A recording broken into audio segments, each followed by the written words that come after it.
students, in this video we are learning chapter reproduction in plants, in which the topic we are discussing about the fragmentation and vegetative reproduction. Students, in the last video we learned up to spore formation, that is an asexual method of reproduction. The Spirogyra is an algae that is found in ditches and ponds. It is filamentous in nature.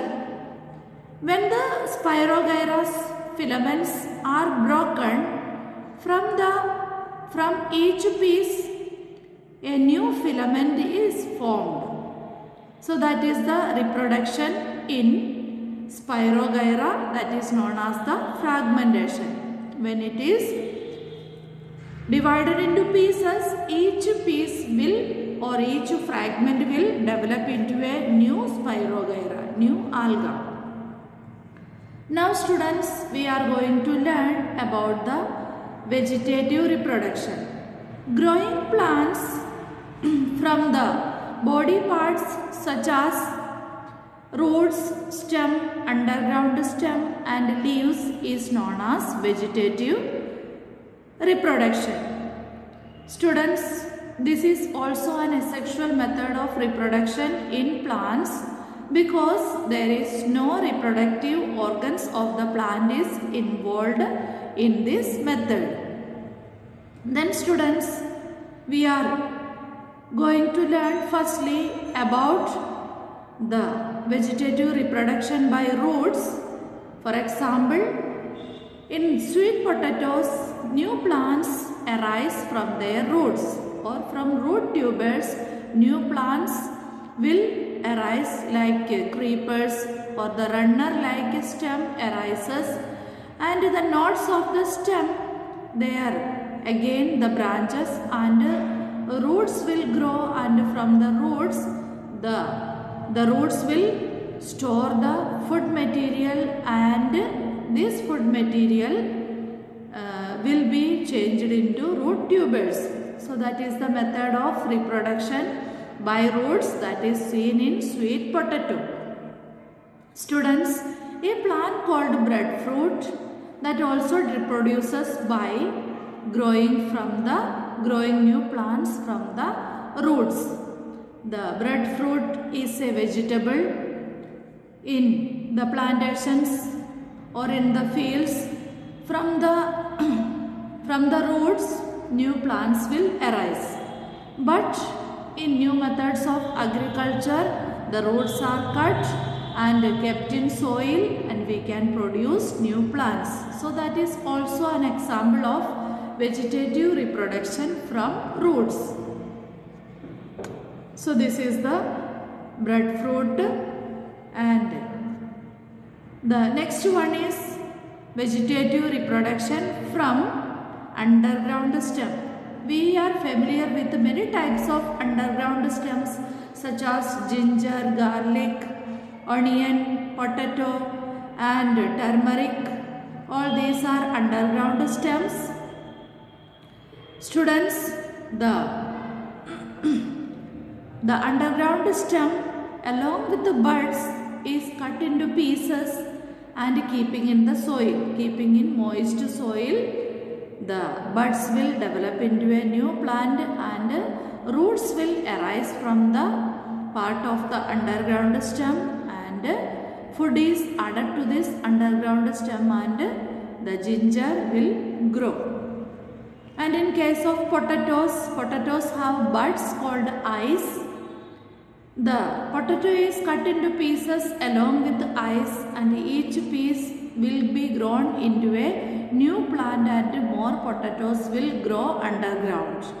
So that is also example of the plants growing from their underground stems. And here you can see onions. From onions also we can grow new onions from their underground stem. Cutting and keeping in the soil, new onions will form. That is also a method of growing new plants from their underground stems. Now children, from the subaerial stems, growing new plants from the subaerial stems such as strawberry.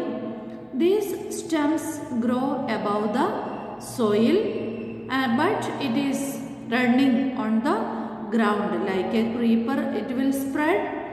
And students, this where the nodes are there the roots will develop. It will be separated. This part of the plant is separated and keeping in soil, new plants will grow. So that is the method of propagation or method of growing new plants from the strawberries. And the chrysanthemum and wood sorrel, mint, these plants also reproduce from their subaerial stems. In chrysanthemum also a runner like stem that will be elongated and there will be more roots will develop on that stem, and from the nodes the stem and leaves also will arise. These parts are separated and keep separately in the soil, and we can make the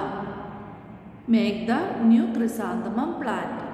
Here you can see the stems with buds that will be grown into soil. So that is the method of propagation in chrysanthemum.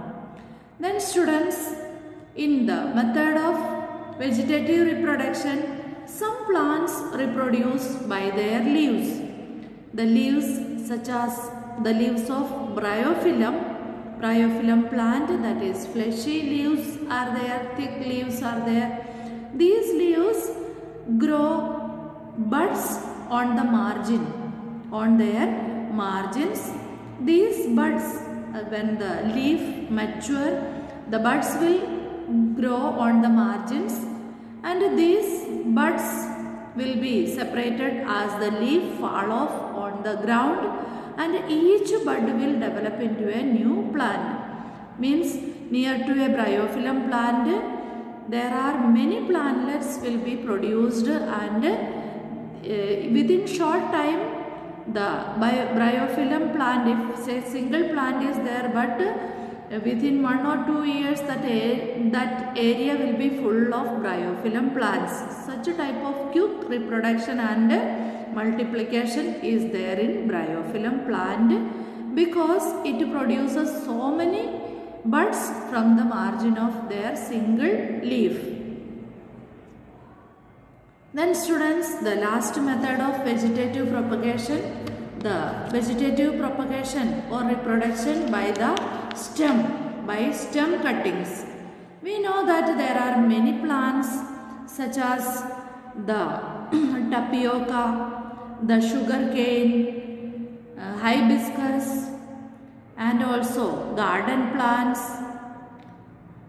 many garden plants, hydrangea, mogra or jasmine. All these plants, how we grow new plants, we are familiar with this in our houses also. Children, we are cutting the stem into certain length, like 10 centimeters or 15 centimeters length we are cutting along with the nodes and buds. In that, when we keep this stem in the soil, the roots will develop at the under means the part that is attached to the soil, where the roots will develop, and children, the buds will develop from the nodes. So that is the method of reproduction from stem, vegetative reproduction by stem. This is the jasmine stem cuttings. Each will develop into a new jasmine plant. And a rose also, the rose plant also we can produce. We can from a single rose plant we can produce many more small seedlings of rose, and it can be grown separately because the stem is cut into pieces that means cut into certain length and keep in the soil, water it. Then the roots will develop. In the picture you can see the roots are developed on the stem of the rose plant and it will be separately growing into a new plant. So students, we know that there are various methods of vegetative reproduction. We learned that the vegetative reproduction is the method of growing plants from their vegetative parts such as stem, roots, leaves, subaerial stems and underground stems. So in this method no parent plants are required, means to male plant or female plant or the male flower or female flower, it is not required because it is a sexual method of reproduction in the plants. And also in this method of reproduction we can produce large number of seedlings similar to the parental qualities, characteristics. So other than the seeds when developed, there are plants, they are growing with different characteristics other than the parent plants. But in vegetative propagation, the parent plant's same characteristics are getting to the new plant. So students, that is all about vegetative propagation, and in the beginning we learned fragmentation in Spirogyra. I hope you understood the topic. Thank you.